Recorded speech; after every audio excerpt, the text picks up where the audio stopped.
Hello and welcome to Retro Bikes Dublin. We've just moved over to behind the van because it's quite windy out and not the nicest weather. So I'm hoping the wind isn't too bad on the phone for this video. This is a Kawasaki ZR-7. You're looking at around 75 brake horsepower, so very attainable for newcomers, also with the low seat.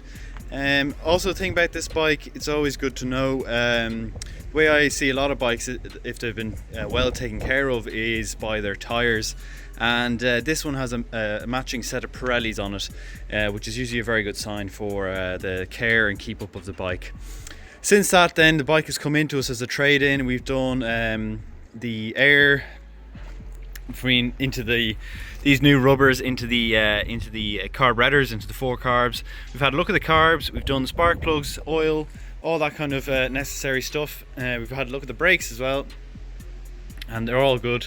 So the bike is really set up for someone ready to ride. It even has tax until December this year, so get up and go and not even pay any tax on the bike for the year. We'll go then on condition wise. It is a reasonably good condition bike. It's got a nice Viper 4-into-1 exhaust. Another thing about this bike is they're highly known for their good engine. They rivaled up against the Suzuki SV650 as well as the Bandit 600. This one has a 738cc engine, four cylinder inline 4 I should say, 8 valves, so 2 valves per cylinder, dual disc front and a rear disc. So we'll go on to the condition of the bike. Front tire is what I would call slightly low, as you can see, but it is that matching Pirelli. Front mudguard here is in really good condition. Original front headlamp and indicators on the bike. Nice front windshield here fitted. Moving on to the right hand side of the bike, the tank is in reasonably good condition. Little dent and 3 marks here, and a little bit of bubbling on the underside of the tank at the front as well. This is the 1999 model as well, so it's the first year of production for these bikes too. And there's the exhaust. The engine area is good actually at the bottom. Some slight wear and tear up at the top. Side fading on the right hand side plastic here. Onto the Viper exhaust, excuse the wind. Rear plastics are in really nice condition with the ZR-7 sticker still in place. Dual handles for the pillion passenger, as well as a grab rail for putting the bike up onto the main stand. 1999 as I said. A little bit of small damage at the rear here. No dents, just more of a rubbing of the paint. ZR-7 stickers on the left hand side, plastics on the left hand side good, pillion pegs present, chain guard present, main stand and a side stand on the bike. Left hand side plastic here is good as well, same kind of fading gone into the left hand side plastics here. Left hand side of the tank, then you have one slight mark on the underside here, and up over the top then I'll just show you a few little niggly marks on it, nothing too major though, and up onto the top with 53,900 miles on it. Seat then is in good condition too, no rips, tears or marks in it to make note of. And there's your 1220 tax. Original left hand side indicator in good condition as well. Front forks, a little bit of braking in the front fork seals here, as you can see, but there doesn't seem to be any leaking from this, as you can see the left hand side here. Crash bars left and right as well fitted, and there's the side stand. So that's it for the ZR-7 Kawasaki. We'll now move from the visual analysis onto the ride along video. Okay, so we're on to the Kawasaki ZR-7 1999. First thing I'm going to tell you to do, or how to do, is to start it. So this is on reserve, which is fine because it's low on petrol, but you can turn it on to on or reserve for the petrol itself. To start the bike, turn on the ignition, make sure the kill switch is on, and then turn it on. If it's completely cold, we started it this morning so it doesn't need the choke, but if you're coming onto the bike 2 or 3 days later after not starting it for a while, it might need a little bit of choke, which is on your left hand side here. So we're going to run through the bike, and we're actually going to take a slightly different route because we've had an issue with one of the residents here in the estate not wanting us to go past his house, so we're going to abide by that, and we're going to turn right out of Retro Bikes Dublin. Alright. And turn right here. Try not to get hit by a car, and then immediate left.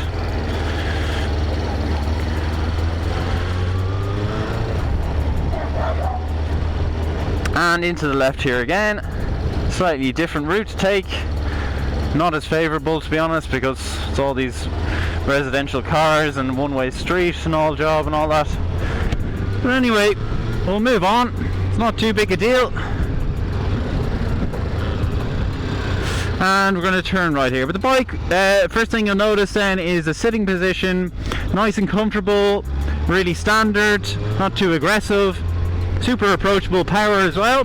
It being a 4-cylinder with 8 valves seems really smooth, so it's not threatening at all to maneuver the bike up through the gears. So we're in 4th gear now already.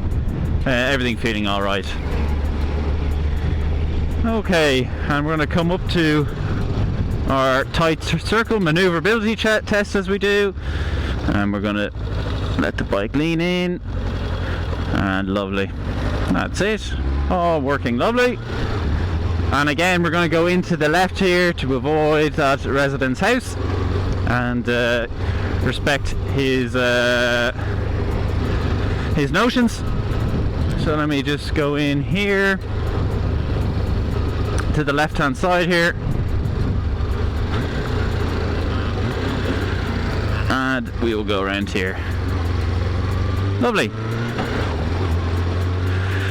Right, up to speed, 30 kilometers an hour.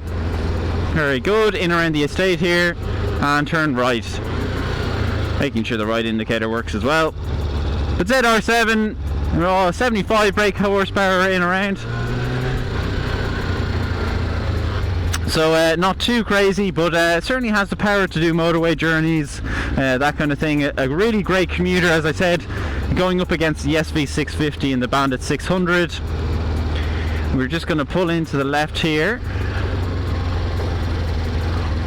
and that is it. I'm going to put it into neutral.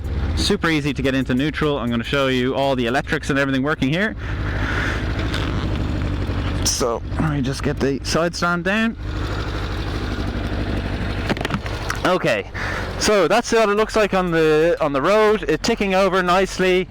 As we said, we've had a good look over the bike, mechanical wise, and let me just get a little snapshot for the thumbnail on YouTube.